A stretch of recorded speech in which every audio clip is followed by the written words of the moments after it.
안녕하세요. 저는 미국에서 사는 한국인 며느리입니다. 사람들은 제 이야기를 들으면 꼭 묻습니다. 그렇게까지 해야 했나요? 저는 늘 한 박자 쉬고 대답합니다. 사랑은 체면보다 따뜻하니까요. 처음에 만난 피아노보다 익숙했던 어머님의 온기.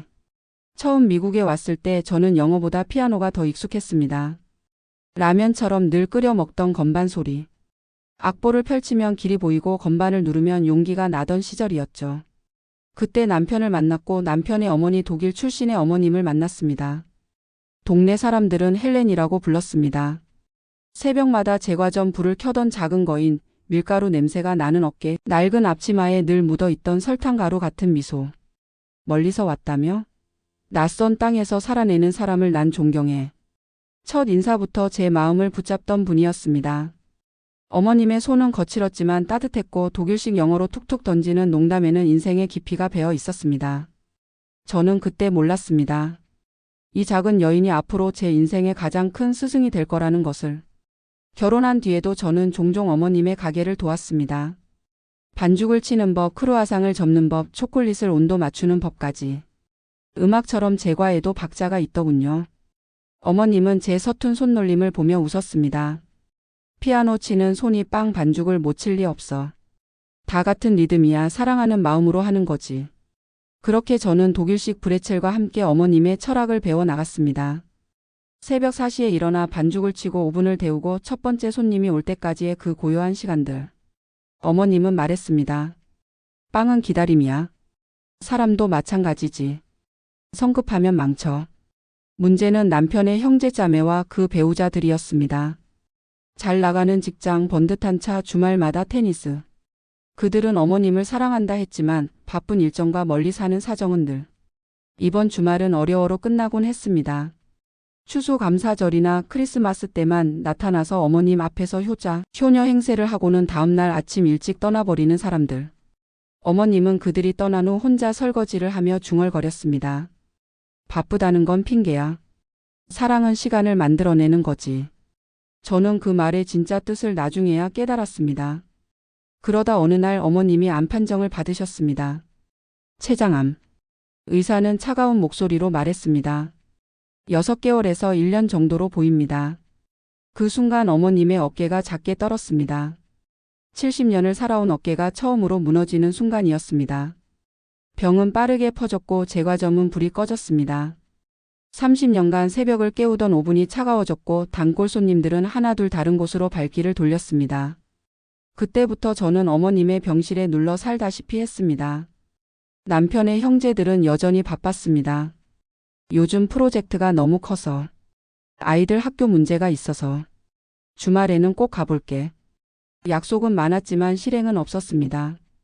통증이 심해지자 어머님은 급격히 기력을 잃었습니다. 식사도 못하시고 거동도 어려워지셨습니다. 그리고 기저귀를 차셨습니다. 처음 그 기저귀를 갈던 날 어머님은 작게 떨었습니다. 미안해. 나까지 내 젊음을 빌려 쓰는 것 같아. 저는 말없이 어머님의 손을 잡았습니다. 차갑고 마른 손. 한때 따뜻한 빵을 만들어내던 그 손이 이제는 깃털처럼 가벼웠습니다. 제가 따뜻함을 건넬 수 있는 유일한 시간이었습니다. 어머님이 저한테 해주신 것들을 생각해 보세요. 처음 만났을 때 제가 얼마나 서툴렀는지 기억하세요? 영어도 못했고 미국 생활도 모르겠고. 그때 누가 저를 가르쳐 주셨나요? 그날 저는 방을 환기시키고 장갑을 끼고 새 기저귀를 펼치고 천천히 설명했습니다. 어머님, 제가 지금 오른쪽부터 정리할게요. 차갑지 않게 따뜻한 물수건으로 먼저 닦을게요. 괜찮아요. 우리 둘만의 시간이에요. 아무도 모르게 깨끗하게 만들어 드릴게요. 어머님은 눈을 감고 고개를 끄덕였습니다. 저는 체면을 세워드리고 싶었습니다. 존엄이 무너지지 않도록. 병은 몸을 아프게 할 수 있어도 영혼까지 더럽힐 수는 없으니까요. 매번 기저귀를 갈 때마다 저는 어머님께 작은 이야기를 들려드렸습니다. 오늘 마트에서 만난 한국 아줌마 이야기, 어제 본 웃긴 TV 프로그램, 남편이 아침에 실수로 설탕을 소금으로 착각해서 커피에 넣었던 일. 어머님 웃으세요. 웃으면 면역력이 좋아진대요. 그러면 어머님은 작게 웃으며 말했습니다. 너는 내가 키운 딸보다 더 딸 같구나. 문을 열자 복도 끝에서 남편의 동생 부부가 힐끔거렸습니다. 형수, 간병인이 하는 일까지 힘들 텐데. 말은 고마웠지만 그들의 발걸음은 늘 가볍게 떠났습니다. 어떤 날은 기저귀 냄새가 복도까지 났나 봅니다. 그들은 코를 막고 빨리 나가더군요. 저는 묻지 않았습니다. 누군가는 그냥 남고 누군가는 떠나는 법이니까요. 하지만 이상하게도 저는 화나지 않았습니다. 오히려 감사했습니다. 어머님과의 마지막 시간을 온전히 제가 가질 수 있어서.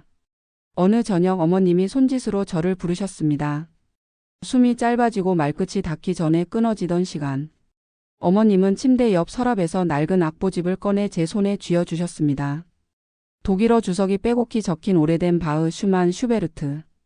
페이지 모서리는 사용감으로 솜털처럼 일어나 있었습니다. 표지에는 손글씨로 헬런즈 컬렉션 1965-1985라고 적혀 있었습니다. 내 젊은 날 전부가 여기에 있지. 내가 이어줘. 저는 울었습니다. 그 순간 제가 받은 건 단지 종이가 아니라 목소리였거든요. 어머님의 목소리. 반죽처럼 끈질긴 삶의 리듬을 어떻게 다독여야 하는지 가르쳐 준 사람의 목소리. 어머님도 피아노를 치셨어요. 젊을 때 음대에 다녔지.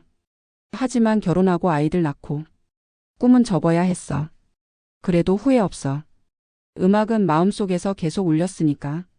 어머님의 눈에 옛 추억이 반짝였습니다.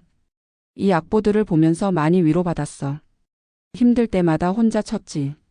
특히 이 슈베르트 즉흥곡. 이 곡을 들으면 독일에 있던 엄마 생각이 나서 울곤 했어. 저는 악보집을 소중히 안았습니다. 이것은 단순한 악보가 아니라 어머님의 영혼의 기록이었습니다. 어머님의 마지막 날 저는 또 한 번 기저귀를 갈았습니다. 손이 떨리더군요. 이번이 마지막 일 거라는 걸 어떻게 알았는지. 어머님 괜찮아요. 오늘도 우리가 이겼어요. 무슨 전쟁이었는지 몰라도 그날만큼은 이기고 싶었습니다. 통증보다 무력감보다 냄새보다 사람이 이긴다는 걸 보여드리고 싶었으니까요. 어머님은 제 손등을 두드리셨습니다.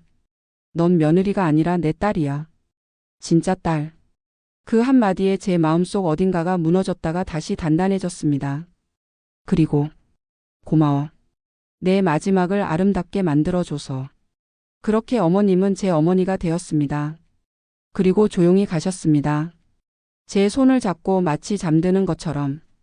그날 밤 저는 어머님의 손을 놓지 않고 앉아 있었습니다. 차가워진 손이지만 여전히 따뜻한 것 같았습니다. 마지막까지 저에게 사랑을 전해주는 것 같았습니다. 장례식장 로비에서 남편의 형제자매들이 모였습니다. 눈을 붉혔죠. 진짜 슬픔인지 보여주기 위한 슬픔인지는 모르겠지만 하지만 장례식이 끝나자마자 그들은 저를 세웠습니다. 엄마가 너한테 뭐 남긴 거 있어? 지문처럼 선명한 질문. 상속에 대한 노골적인 관심. 저는 솔직히 말했습니다. 낡은 악보집이요. 조용한 비웃음이 흘렀습니다. 그 고생을 하고 받은 게 그거야? 엄마도 참 야박하네. 우리는 뭐 받은 게 있나? 집이랑 보험금은 당연히 아들들이 받는 거고. 저는 말하지 않았습니다. 어머님의 마지막 선물이 악보집이라는 것을, 그것만으로도 충분히 행복하다는 것을. 그날 밤 저는 집에 돌아와 악보집을 펼쳤습니다. 어머님의 체온이 아직 남아있는 것 같았습니다. 바흐의 인벤션을 넘기다가 슈만의 아라베스크를 지나치다가 그때 봉투 하나가 툭 떨어졌습니다. 심장이 내려앉는 소리가 들렸습니다. 봉투에는 오래된 주식 증권이 들어 있었고 기업 이름은 제가 마트에서 늘 보던 그 유명한 브랜드였습니다. 코카콜라, 맥도날드, 애플. 어머님이 젊을 때부터 조금씩 모아두신 주식들이었습니다. 남편이 계산기를 두드렸습니다. 지금 기준으로 20억. 부엌의 시계가 땡치는 소리가 멀게 느껴졌습니다. 20억짜리 악보집이라니. 어머님 왜 제게 이런 걸. 하지만 더 놀라운 건 함께 들어있던 편지였습니다. 사랑하는 며느리에게 이 돈이 중요한 게 아니야. 내가 내 마지막을 함께 해줘서 내 체면을 지켜줘서 내가 사람으로서 존엄하게 떠날 수 있게 해줘서 고마워. 다른 아이들은 내 죽음을 기다렸지만 너는 내 삶을 함께 했어. 그 차이를 나는 알고 있단다. 이 돈으로 내 꿈을 이어가렴. 피아노든 다른 무엇이든. 그리고 언젠가 내가 나처럼 늙고 아플 때 너를 진심으로 돌봐줄 사람이 나타나길. 내가 나에게 했던 것처럼. 사랑은 체면보다 따뜻하다고 했지? 그 말 정말 맞아. 영원히 내 어머니 헬렌. 저는 그날 밤 잠들지 못했습니다. 매 페이지마다 인생의 교훈이 숨어 있는 악보 같았습니다.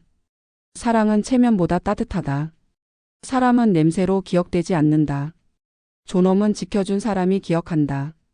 몇 달 후 남편의 형제들이 소송을 걸었습니다. 유산 분할에 대한 이의제기였죠. 법정에서 그들은 말했습니다.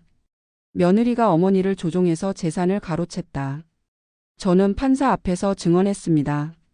어머님의 마지막 6개월 동안 제가 한 일들을, 매일 병원에 가서 식사를 도운 것, 기저귀를 갈아준 것, 밤새 손을 잡고 있었던 것들을. 돈이 목적이었다면 간병인을 고용했을 겁니다. 돈이 목적이었다면 제가 직접 그런 일들을 할 필요가 없었죠. 판사는 어머님이 직접 쓴 유언장과 편지를 검토한 후 결론을 내렸습니다. 유산은 유언장대로 집행한다. 이제 저는 그 돈으로 작은 음악 학원을 열었습니다. 이민자 아이들에게 피아노를 가르치죠. 어머님의 악보집은 제 책상 위에 늘 놓여 있습니다. 가끔 학부모들이 묻습니다. 선생님, 어떻게 그런 일을 하셨어요? 시어머니 기저귀까지. 저는 여전히 같은 대답을 합니다. 사랑은 체면보다 따뜻하니까요. 그리고 덧붙입니다. 사람을 사랑한다는 건 그 사람의 가장 취약한 순간을 함께 견뎌내는 거예요. 그럴 때 비로소 진짜 가족이 되는 것 같아요. 지금도 가끔 어머님이 보고 싶습니다. 새벽에 오븐에서 나오는 빵 냄새를 맡으면 밀가루 묻은 앞치마를 생각하죠. 그리고 매일 저녁 슈베르트 즉흥곡을 연주합니다. 어머님이 그러셨듯이. 음악은 마음속에서 계속 울리니까요. 사랑도 그렇게 계속 울리니까요. 지금까지 저의 이야기를 들어주셔서 감사합니다. 여러분의 앞날에도 행복이 가득하시길 바랍니다.